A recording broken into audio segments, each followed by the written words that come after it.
핸드폰 들고 연락하시잖아요. 문자도 보내시고 전화도 하시고 편지 써서 보낼 거 있으면 이메일 하시고. 그런데 그 당시에는 언제든지 찾아가고 편지를 써서 보낼 수 있는 상황이 아닙니다. 다 돈이었어요, 이게. 종이도 돈이고 잉크도 돈이고.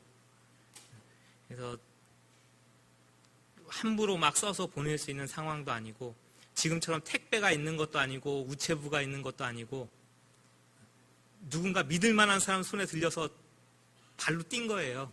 이거 전하려고. 그래서 한 번 써서 보낼 때는 심혈을 기울여서 쓰는 겁니다. 그래서 꼭 잊지 말아야 될 것, 그것들을 마지막 부분에 강조를 하고 다시 반복해요. 집 떠나는 자식 불러다 놓고 맨날 했던 얘기 또 하죠. 나가면은 친구들하고 싸우지 말아라, 선생님 말씀 잘 들어라. 맨날 하던 잔소리 앞에다 세워놓고 또 하는 거예요. 왜? 엄마 아빠 마음은 그래요. 그렇죠? 보통 그 당시 헬라 문화권 안에서 서신서 안에는요, 서신을 쓰는 형식이 있죠. 처음에 인사말이 들어가고요, 그 다음에 본론이 이렇게 들어가고, 마지막 오늘 읽은 이런 결론 부분이 마지막 인사가 들어가요. 거기에는 4가지가 들어갑니다. 서원 혹은 약속. 나중에 만나면 내가 밥 한번 쏠게. 약속. 그 다음에 건강을 기원하는 말. 그때까지 아프지 말고 잘 사셔. 건강하게. 그 다음에 3번째가 내가 이 편지를 누구를 통해서 당신에게 보내. 중간에 바뀌거나 딴 놈이 들고 오는 건 내가 보낸 게 아니야. 이 친구가 가지고 갈 거예요 라고 써서 보내요. 그리고 마지막으로 왜 이걸 썼는지 다시 한번 요약해요. 2가지가 빠져있죠. 당대 서신에 비하면. 개인적인 서원이나 약속 빠져 있습니다. 오늘만 살아요. 언제 가서 만나서 뭐 어쩌고 어떻게 될지 몰라. 오늘만 살기 때문에 그런 건 다 제껴놨고요. 그때까지 건강하셔? 이게 최종 목적이 아니란 얘기예요. 병나지 않고 탈나지 않고 문제없고 잘 먹고 잘 사는 게 교회의 목적이 아니기 때문에, 그리스도인들은 하나님의 부르신 그 영광이 목적지라는 것을 알기 때문에 그런 것들은 다 제껴놨어요. 누가 가지고 갈지는 해놨죠. 신라예요. 실라노. 바울 사도하고 같이 다녔잖아요. 아마 사도 바울이 먼저 순교하고 신라가 이제 베드로 사도를 돕기 시작했을 거예요. 그러니까 꼭 바울이 아니어도 괜찮고요, 베드로 사도 아니어도 괜찮은 거예요.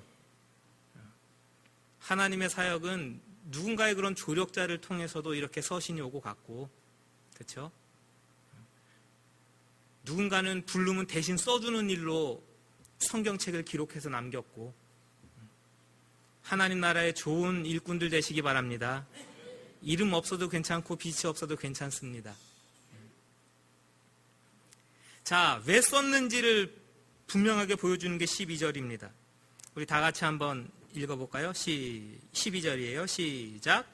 내가 진실로 형제로 아는 실로 안으로 말미암아 너에게 간단히 써서 권하고 이것이 하나님의 참된 은혜임을 증언하노니 너희는 이 은혜에 굳게 서라.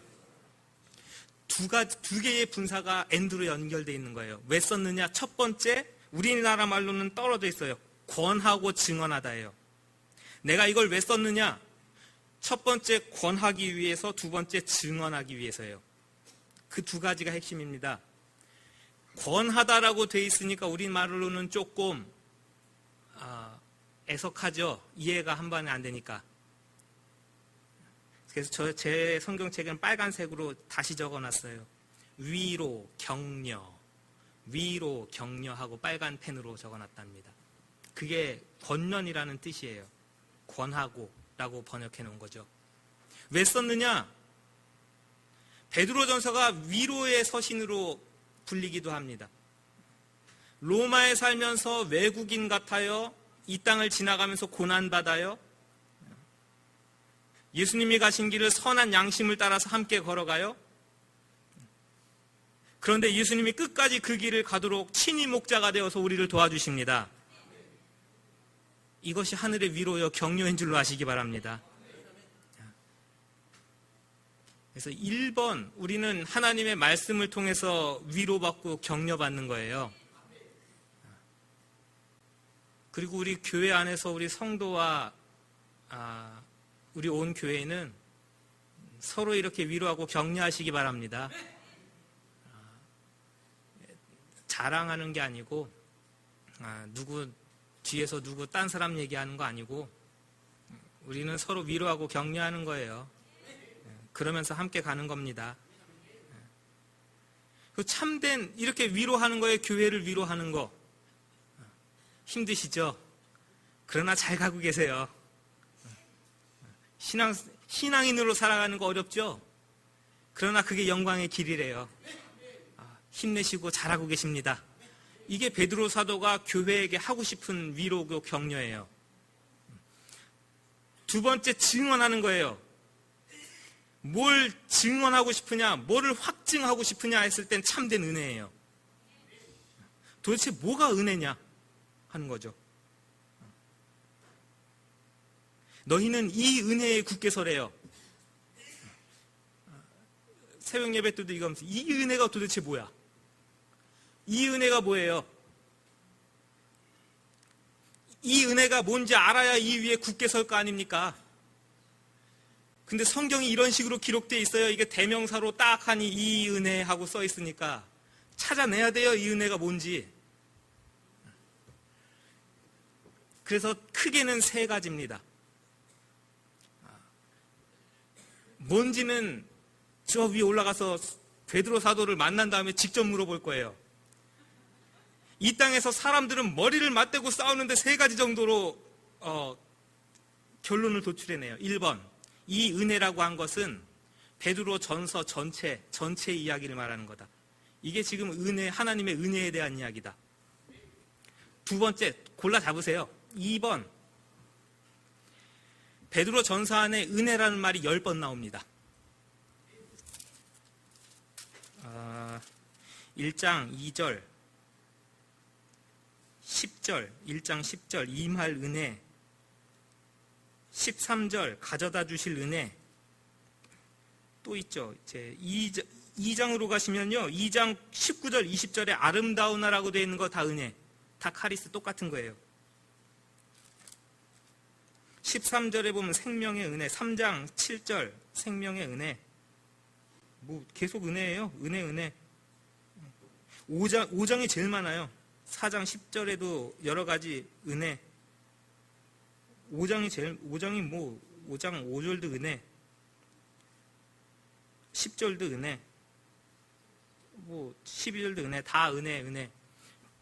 이제까지 얘기했던 모든 은혜를 가리켜서 이 은혜라고 얘기하는 거다. 3번, 가장 가까이 있는 10절이 이 은혜다. 그래서 저는 3번이에요. 모든 성경을 해석함에 있어서 지시하는 것은 멀리서 찾지 않습니다. 가장 가까이에 있는 것에서 찾아요. 그러면 베드로 사도가 이 은혜라고, 교회가 굳건히 서야 되는 이 은혜라고 얘기한 건 도대체 뭐냐? 그리스도를 따라가는 고난 속에서도 여전히 우리를 회복하시는 거, 여전히 우리를 굳게 하시는 거, 여전히 우리를 강하게 하시는 거, 그래서 예수 그리스도라는 반석 위에 굳게 서서 예수님을 닮아가는 거, 이게 은혜입니다. 우리가 은혜라고 생각하고 정의하는 게 다 틀리다는 거 아세요? 권사님, 은혜가 뭐예요 그러면? 은혜 받았대요. 그게 뭐예요 도대체?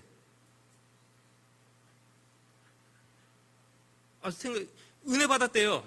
예배 시간에 은혜 받았대. 그러면 도대체 뭐가 은혜 받은 거예요 라면? 이게 설명하기가 애매모호하죠. 은혜라는 게. 은혜라는 것은 하나님이 값없이 주신 선물이라는 뜻이에요. 그래서 구원도 은혜예요. 이 말씀도 은혜고요. 다 은혜라고요. 남자 여자가 틀리대요. 은혜가 뭔지 아세요? 이게 통계적으로 나와 있는 겁니다. 제 얘기가 아니고. 보통 여성분들은요, 목사님이 설교하시는데 갑자기 코끝이 찡해지고 눈가에 눈물이 그렁그렁 맺히는 은혜 받았대요. 감성적이고 감정적이죠. 그래서 뭔가 뭉클하면 은혜 받은 거야. 그 목사는 앞에서 눈물 콧물 쏙 빼는 얘기를 해야 돼. 은혜를 주기 위해서. 그게 곤란한 거예요. 남자들은 어떻게 생각할까요? 성경 말씀을 내가 모르던 것을 깨달아서 알아지는 것, 이성적으로 합리적으로 알아줬으면 은혜 받았대요. 남자 여자가 틀리대, 이렇게 틀리대요. 그런데 사도 베드로가 얘기하는 은혜는요, 이런 거예요. 오늘도 우리를 새로운 자리로 출발하도록 이 자리에 같이 불러 앉혀놓은 거 하나님의 은혜. 그래서 우리 마음속에 그리스도 예수를 믿는 믿음이 더욱 굳어지게 하시고 강하게 하시고 하나님의 성품에 참여하게 하시고 그게 은혜래요. 다른 거 열심히 따라가는 것보다 거기에 굳게 서길 교회가 그걸 간절히 기대하고 있는 겁니다. 돌려 얘기하면 가짜 은혜에 속지 말아라. 평안하다 평안하다 하면서 세속화되고 세상 것에 동일하게 동화되는 것으로 인해서 이걸 하나님이 주신 은혜라라고 착각하는 것에서 벗어나시라고. 진짜 은혜는 위에서 10절 5장 10절 그게 진짜 은혜니까 거기 위에 든든히 서시오 라고 저는 이 은혜를 그렇게 봅니다. 뭐 다른 것도 다 맞겠죠. 베드로전서 전체를 얘기하는 것도 그동안 얘기했던 은혜를 전부 얘기하는 것도. 그래서 가서 우리 다 같이 물어보시자고요. 도대체 이 은혜를 뭐라고 생각하고 쓴 거예요? 우리 땅에서 이거 가지고 머리 이렇게 모아가지고 생각을 할 때는 이거였는데 하고 그때 가서 또 물어보시죠. 마지막에 바벨론을 얘기해요. 택하심을 함께 받은 바벨론. 이스라엘이 포로 길을 보낸 포로지잖아요. 거기서 평화롭게 살 수 있나요? 12절의 수신자 베드로도 거기 살고 있고 거기 살고 있는 교회가 흩어진 바벨론에 살고 있는 교회들 같은 교회에게 편지하고 있는데 주후 115년경에 아예 다 무너졌고 사람도 안 살고 거기를 지목해서 바벨론하고 했을 리는 없고 상징적으로 썼을 거예요. 그 당시 로마 사회를 빗대어서 바벨론이라고 했을 겁니다. 이건 유대 문헌, 성경 이야기 다 이것을 뒷받침하죠. 사도 요한도 그렇게 계시록을 쓰면서 바벨론을 언급해요. 그렇죠? 17장 4절부터 보면 바벨론이죠. 자주빛, 붉은빛 옷을 입고 금, 보석, 진주로 꾸미고 금잔을 가졌는데 가증한 물건, 음행에 더러운 것이 가득해요. 이 시대를 얘기하는 거예요. 그 이마에 이름이 기록되어 있는데 비밀인데 큰 바벨론이라. 가증한 것들이 엄이라. 이런 것들이 그 당시 사회상을 이야기하는 것들입니다. 거기에 교회가 놓여져 있는 것이죠. 바벨론같이 험악하고 사악하고 무절제하고 음란하고 부정한 일들이 넘치고 거칠고 어두운 세상의 한복판을 교회가 그렇게 지나가고 살아갑니다.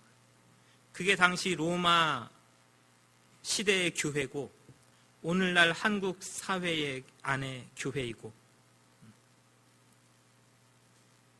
그리스도 안에서 사랑과 하나됨 교회의 특징입니다. 함께 서 있는 거죠. 그래서 택하심을 함께 받은 이에요. 우리 모두 다르지만 그리스도 안에서 하나 되었다는 이 형제의식 안에서 교회는 유지됩니다. 그래서 그리스도 안에서 어려움 당하고 있는 주변 분들을 보시면 손을 보태시기 바랍니다. 당연한 거예요. 교회들이 어렵고 힘들거든요. 베드로 사도가 교회 수장이었던 자가 나도 여기 함께 당신들과 서 있고 우리 함께 그 길 가는 거니까 힘냅시다 하고 격려하고 있는 겁니다. 이건 굉장히 중요하죠. 13, 14절은 사랑의 입맞춤으로 서로 무난하라. 이게 교회예요.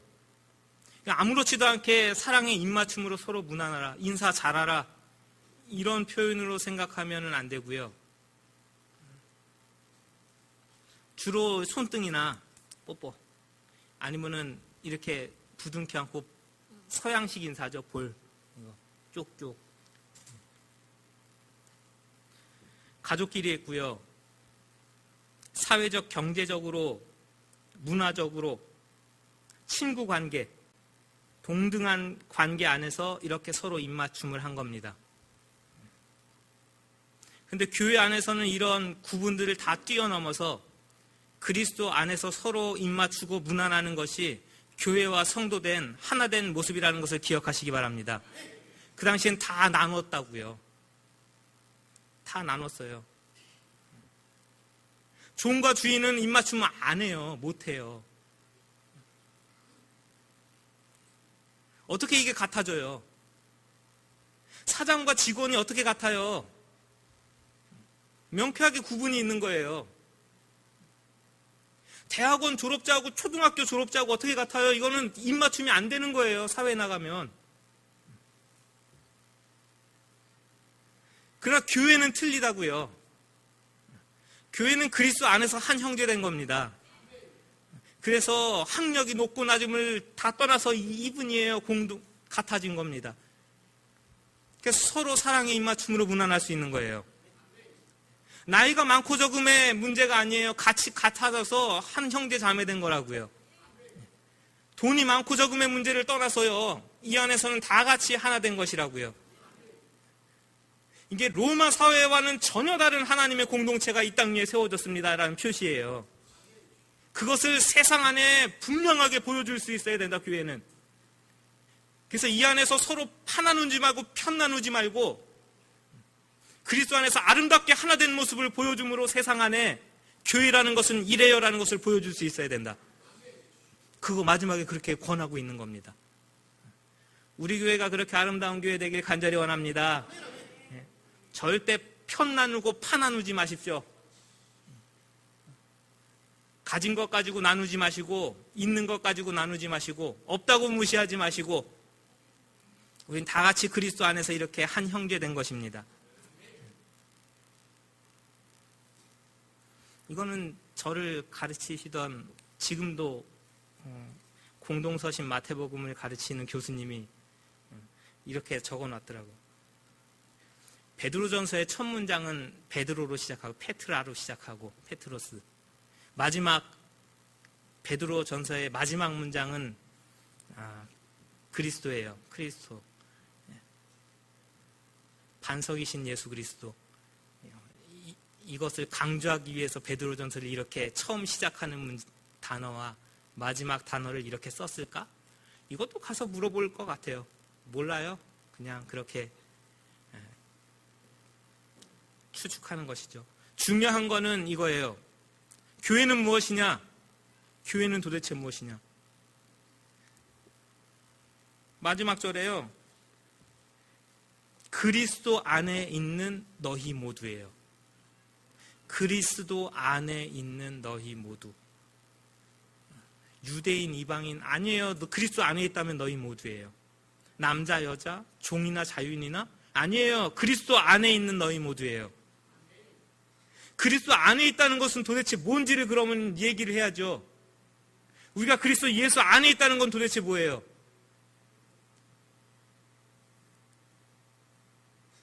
예수님을 안다고요? 내가 믿어서 구원받았다고요? 그게 그리스도 안에 있는 거라고요? 사실 그 다음 것을 계속 이야기한 거예요, 베드로전서는. 자, 오늘 결론 부분이니까 자, 마지막 문안 인사 내용은 크게 이렇게 어려운 게 없습니다. 한국 교회가, 대한민국 특히 남한의 교회가 1970년대 이후에 굉장한 성장을 이루죠. 그러면서 내걸었던 슬로건은 이런 겁니다. 예수 믿으면 복 받는다. 예수 믿고 복 받자. 그리고 이런 현세주의적인 복음에 대해서는 이미 이건 좀 실패한 거 아니냐는 결론이 우리 손에 들려져 있는 거죠, 지금. 교회는 세택이다. 왜? 경제 성장이 어느 정점에 이른 이후부터는 교회 성장도 이렇게 같이 따라오던 것이 이제 예수 믿고 복 받자 더 이상 필요가 없이 된 이후부터는 하락세예요. 그러면 이게 지금 진짜 복음이 아니었다는 얘기네 하는 반성들이 일어나면서 이런 공동서신에 더 관심이 가는 겁니다. 그럼 교회는 뭐지? 참된 복음은 뭐고 은혜는 뭐지?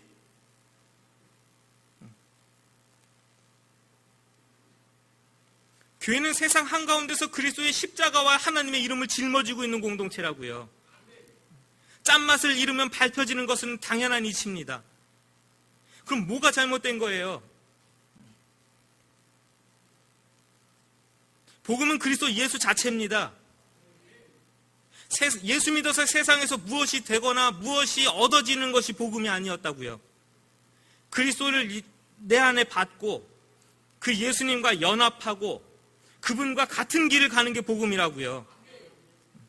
그리스도 예수를 통해서 하나님의 나라가 우리에게 임하고, 그래서 하나님의 정의가 뭔 줄 알고 공의가 뭔 줄 알고 하나님의 성품이 무엇인 줄 알고, 그리고 온전한 그 나라가 임할 것을 바라보면서 오늘도 그 길을 열심히 걸어가고 있는 것이 은혜받은 공동체요 교회이죠.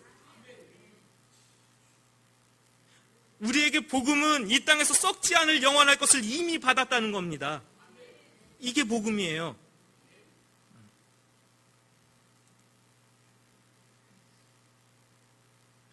베드로전서를 읽으면서 이런 도전들이 막 밀려 들어오는 거죠.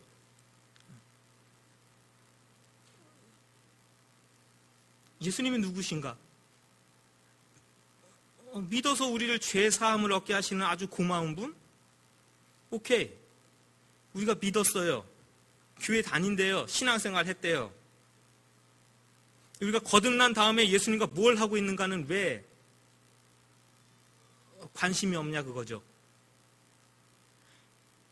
우리 교회는 예수님에 대해서 무엇을 가르쳤고 예수 믿은 다음에 성도에 대해서는 어떻게 가르쳤느냐에 대한 반성들이죠.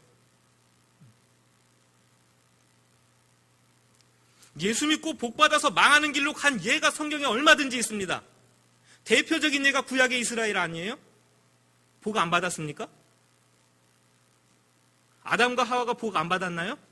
에덴을 받았어요. 모든 것을 다스리고 통치할 권한을 받았다고요. 그 복 아니에요?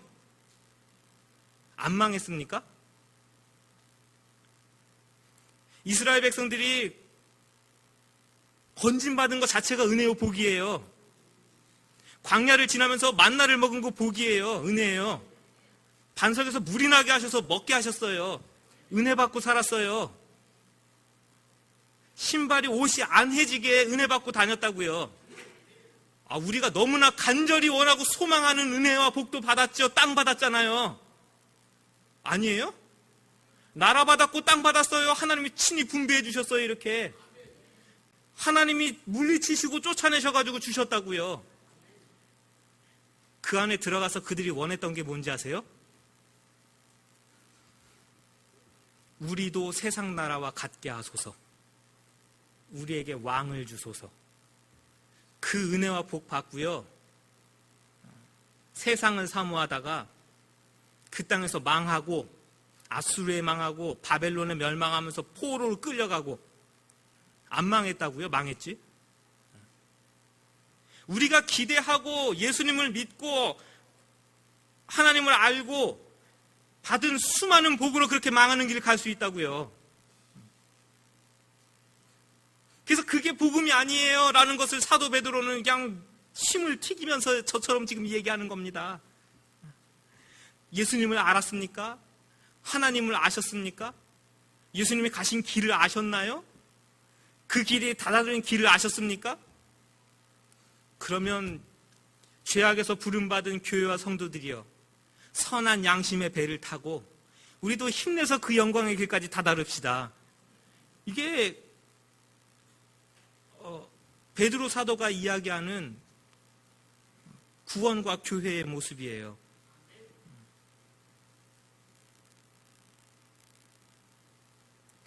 우리가 구원받았다고 할 때 내가 하나님의 자녀됐구나라는 새로운 인식이 일어나는 것과 똑같이, 내가 구원받았다 할 때는 내 안에서 예수님으로 인해서 새로워진 양심들이 일어나는 겁니다. 그래서 교회 안에서는 나 믿음, 나 예수님 믿어서 알아요.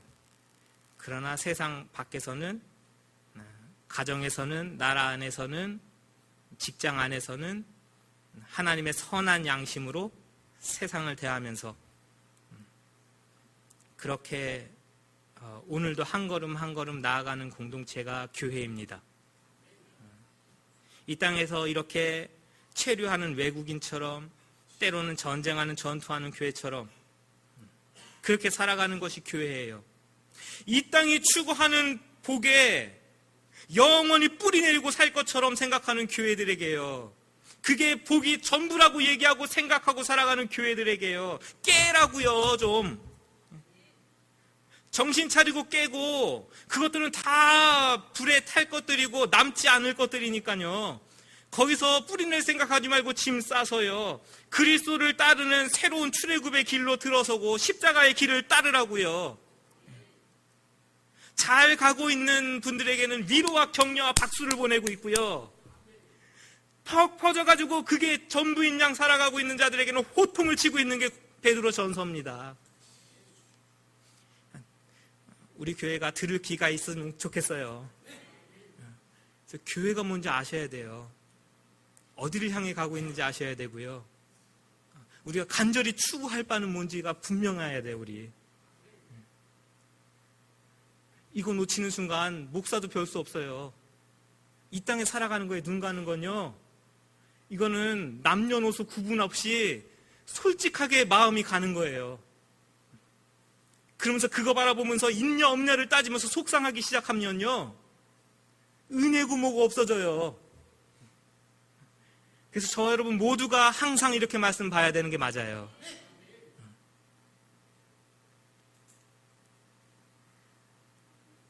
그리스도 예수 안에 있다는 게 가장 중요합니다. 우리 모두 그리스도 예수 안에 있는 거예요. 전 예수님 안에 있다는 것을 이렇게 이해합니다. 우리 다음 주에 베드로 후서도 봤으면 좋겠어요. 왜 베드로 후서를 처음 얘기하면서 이거에 이어서 신의 성품을 얘기했을까는 잘 연결되죠. 복습이에요. 우리 벌써 작년 표였죠? 하나님의 성품에 참여하자. 와, 벌써 1년 반 됐어요. 그거 본 지가. 시간이 그냥. 예수님의 안에 함께 있다는 거, 교회가 뭔가 이만큼 갖는 게 아니고 이 여정을 같이 가면서 하나님의 성품에 동참한 자가 되는 거죠. 그래서 그 하나님의 온전한 모습을 가지고 하나님의 나라에 들어가는 베드로 사도는 그 모습을 그려주고 있어요. 단지 단회적인 사건으로 나 세례받았으니까 구원받았어, 나 예수님 믿고 영접했으니까 구원받았어, 거기에 멈춰있는 자들이여 일어나랍니다. 믿음은, 구원은 거기서 끝난 게 아니고요, 이 모든 여정을 일컬어서 믿음의 여정을 보는 거예요. 베드로 사도는 이 모든 여정 끝까지 다 믿음 생활, 구원, 그거로 정의를 하고 그 삶을 지금 촉구하고 있는 것을 들으시기 바랍니다. 그래서 여기서 예배 드리는 것으로 나 구원의 전부 아니에요. 그 다음에 월화수목금 어떡하실 거예요? 한 주간도 예수님 닮은 삶 일어나시기 바랍니다. 우리 옆에 분들하고 이렇게 한 주간도 힘내십시다 하고 격려하시는 거예요. 한 주간도 힘내서 사시고 믿음으로 사시고, 자, 다시요, 선한 양심으로 살아갑시다. 예, 우리 이렇게 평생을 힘내서 살아가는 우리 삶 되시기 바랍니다. 그동안 베드로 전서 보시느라 너무 고생 많이 하셨고 집에 가셔서 1장부터 5장까지 5분이면 읽어보실 거예요. 또 읽어보시고 또 읽어보시고 하십시오. 제가 한번 기도하겠습니다. 베드로 전서를 이렇게 읽어왔습니다. 교회를 향한 하나님의 뜻, 마지막까지 교회를 향해서 권고하고 가르치던 말씀들을 읽으면서 이 주일날을 지냅니다. 우리 모두에게 은혜를 더하여 주옵소서. 구원받은 하나님의 백성으로 선한 양심으로 하나님의 영광의 나라에 이르기까지 힘내서 이 믿음의 삶을 진력해서 싸울 수 있도록 우리 모두에게 힘과 능력을 부어 주옵소서. 참된 은혜 위에 서게 하시고 참된 믿음을 가지고 나아갈 수 있도록 우리 모두 위에 하나님의 은혜를 날마다 충만히 부으시고 한 주간도 우리를 위로하시고 격려하시고 우리에게 힘과 능력으로 충만히 부어 주옵소서.